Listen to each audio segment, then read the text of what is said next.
साथियों, इंडी वाले देश के बदले मिजाज को नहीं समझ पा रहे हैं।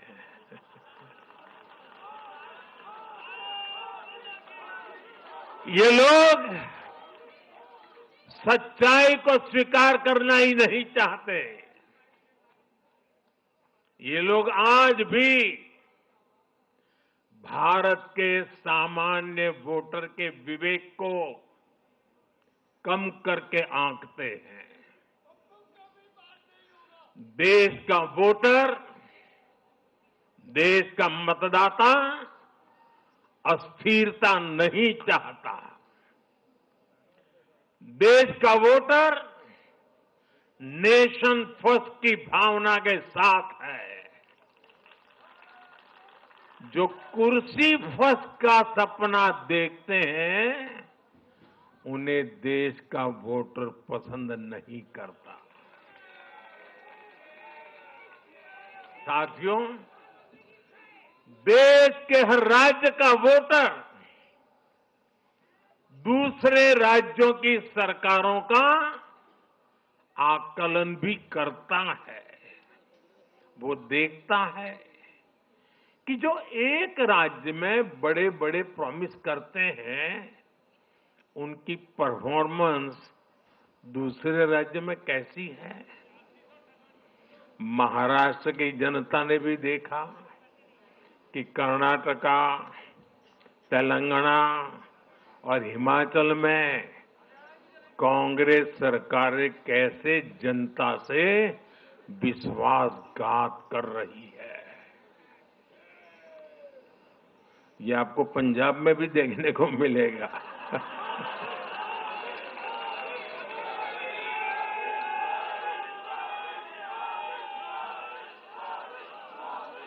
जो वादे महाराष्ट्र में किए गए, उनका हाल दूसरे राज्यों में क्या है। इसलिए कांग्रेस के पाखंड को जनता ने खारिज कर दिया है। कांग्रेस ने जनता को गुमराह करने के इसके लिए जो दूसरे राज्यों के अपने मुख्यमंत्री तक मैदान में उतारे, तब भी इनकी चाल सफल हो नहीं पाई।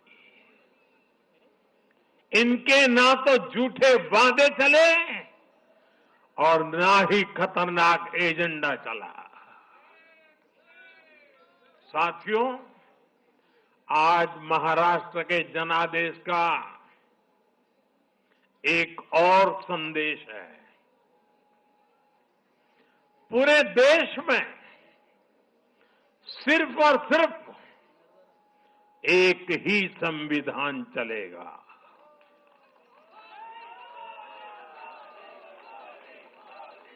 वो संविधान है बाबा साहब आम्बेडकर का संविधान, भारत का संविधान। जो भी सामने या पर्दे के पीछे देश में दो संविधान की बात करेगा, उसको देश पूरी तरह से नकार देगा। कांग्रेस और उसके साथियों ने जम्मू कश्मीर में फिर से आर्टिकल 370 की दीवार बनाने का प्रयास किया।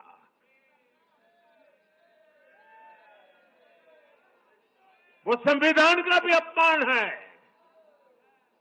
महाराष्ट्र ने उनको साफ साफ बता दिया कि ये नहीं चलेगा। अब दुनिया की कोई भी ताकत, और मैं कांग्रेस वालों को कहता हूं, कान खोल के सुन लो,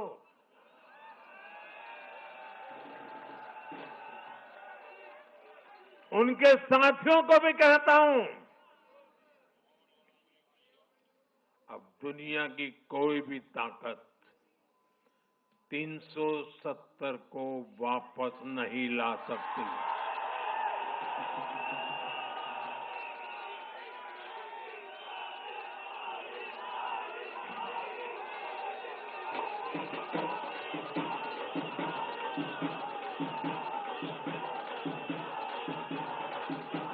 साथियों, महाराष्ट्र के इस चुनाव ने इंडी वालों का या गाड़ी वालों का दो मुहा चेहरा भी देश के सामने खोल करके रख दिया है।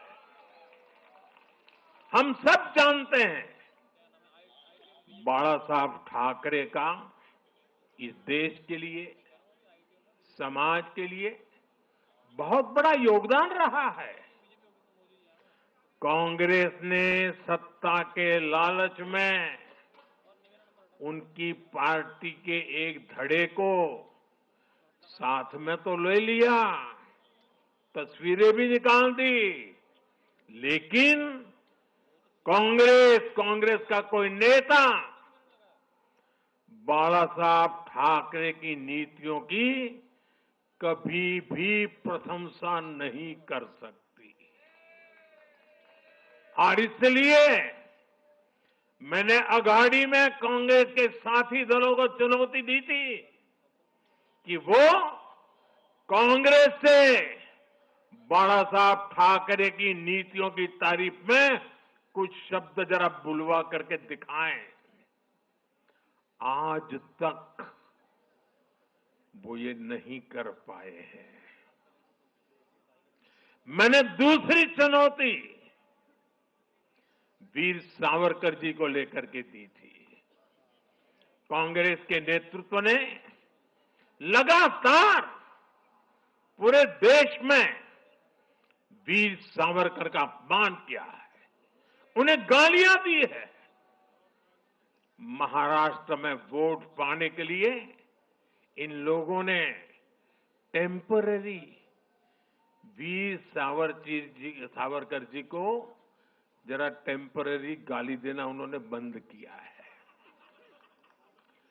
लेकिन वीर सावरकर के तप त्याग के लिए उनके मुंह से एक बार भी सत्य नहीं निकला, और यही इनका दो मुहापन है। ये दिखाता है कि उनकी बातों में कोई दम नहीं है। उनका मकसद सिर्फ और सिर्फ वीर सावरकर को बदनाम करना है। साथियों, भारत की राजनीति में अब कांग्रेस पार्टी परजीवी बनकर रह गई है।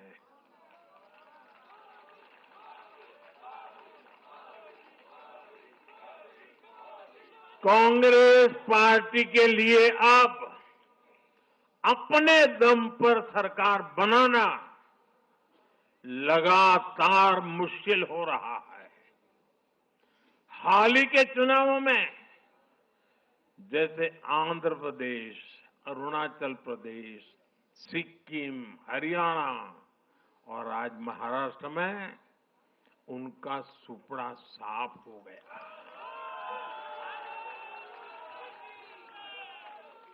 कांग्रेस की घिसी पीटी विभाजनकारी राजनीति फेल हो रही है, लेकिन फिर भी कांग्रेस का अहंकार देखिए, उसका अहंकार 7वें आसमान पर है। सच्चाई ये है कि कांग्रेस अब एक परजीवी पार्टी बन चुकी है।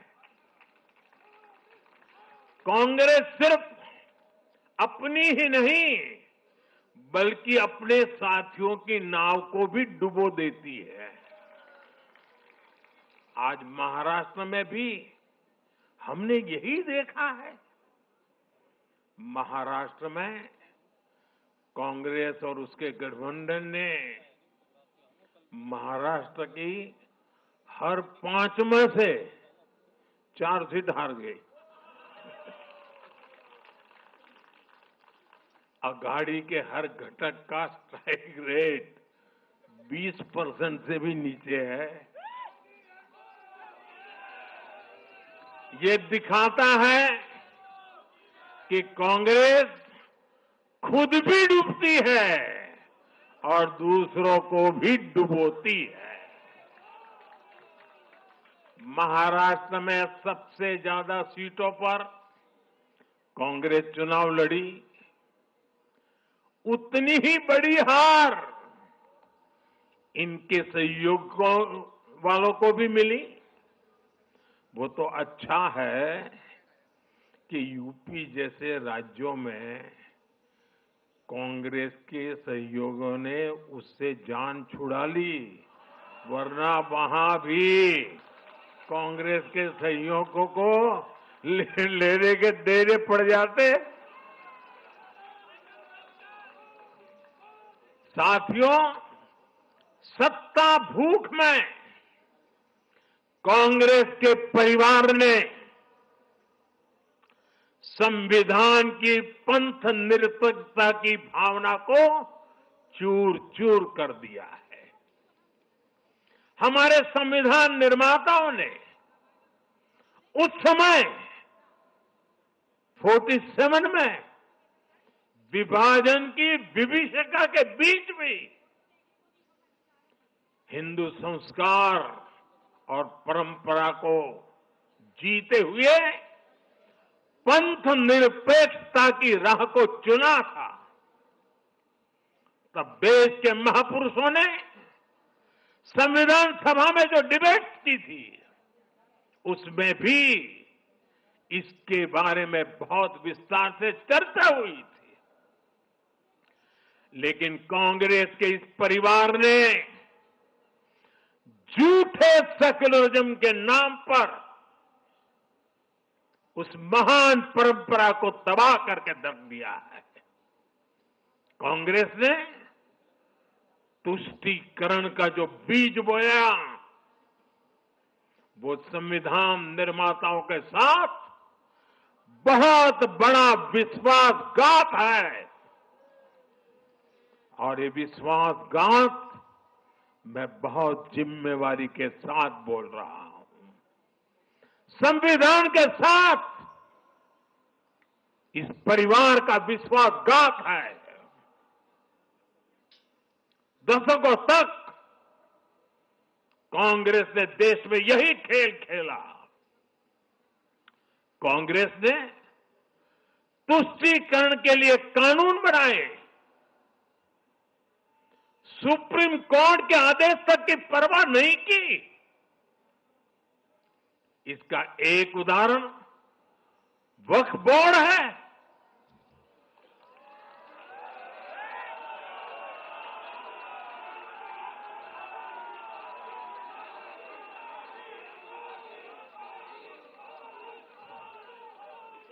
दिल्ली के लोग तो चौंक जाएंगे। हालात ये थी कि 2014 में इन लोगों ने सरकार से जाते जाते दिल्ली के आसपास की अनेक संपत्तियां वक्फ बोर्ड को सौंप दी थी।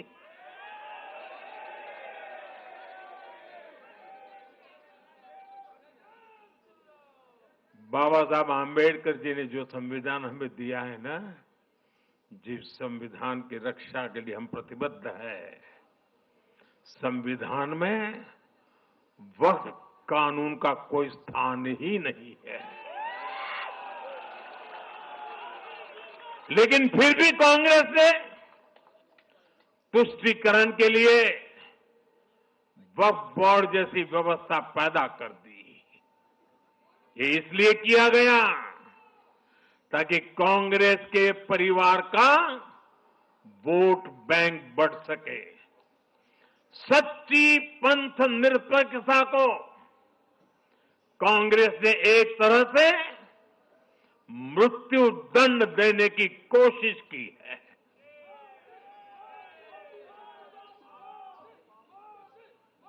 साथियों, कांग्रेस के शाही परिवार की सत्ता भूख इतनी विकृति हो गई है कि उन्होंने सामाजिक न्याय की भावना को भी चूर चूर कर दिया है।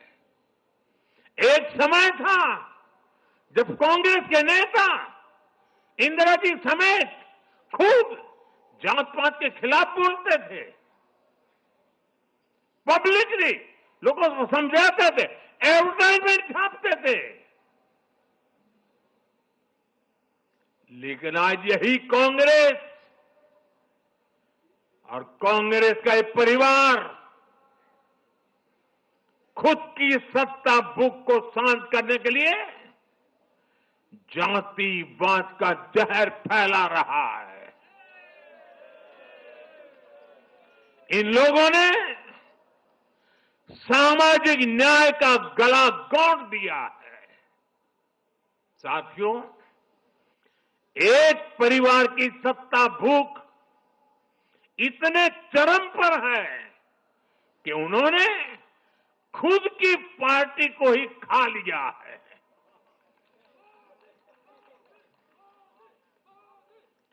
देश के अलग अलग भागों में कई पुराने जमाने के कांग्रेस कार्यकर्ता है, पुरानी पीढ़ी के लोग हैं जो अपने जमाने की कांग्रेस को ढूंढ रहे हैं। लेकिन आज की कांग्रेस के विचार से, व्यवहार से, आदत से उनको ये साफ पता चल रहा है कि ये वो कांग्रेस नहीं है। इसलिए कांग्रेस में आंतरिक रूप से असंतोष बहुत ज्यादा बढ़ रहा है। उनकी आरती उतारने वाले भले आज इन खबरों को दबा के रखे, लेकिन भीतर आग बहुत बड़ी है। असंतोष की ज्वाला भड़क चुकी है। सिर्फ एक परिवार के ही लोगों को कांग्रेस चलाने का हक है। सिर्फ वही परिवार काबिल है, दूसरे नाकाबिल है। परिवार की सोच ने,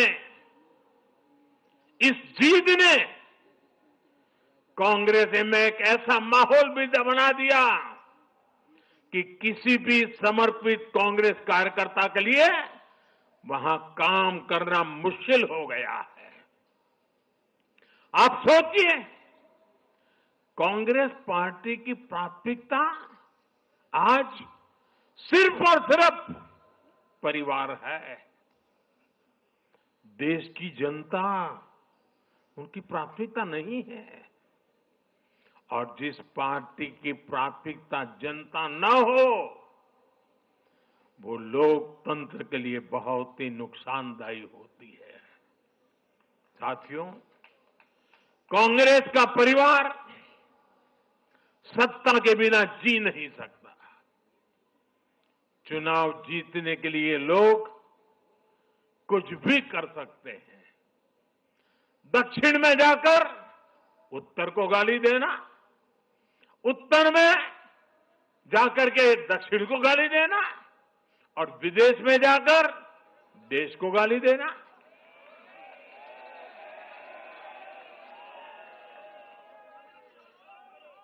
और अहंकार इतना कि ना किसी का मान, ना किसी की मर्यादा, और खुलेआम झूठ बोलते रहना, हर दिन एक नया झूठ बोलते रहना। यही कांग्रेस और उसके परिवार की सच्चाई बन गई है। आज कांग्रेस का अर्बन नक्सलवाद भारत के सामने एक नई चुनौती बनकर खड़ा हो गया है। इन अर्बन नक्सलियों का रिमोट कंट्रोल देश के बाहर है, और इसलिए सभी को इस अर्बन नक्सलवाद से बहुत सावधान रहना है। आज देश के युवाओं को, हर प्रोफेशनल को कांग्रेस की हकीकत को समझना बहुत जरूरी है।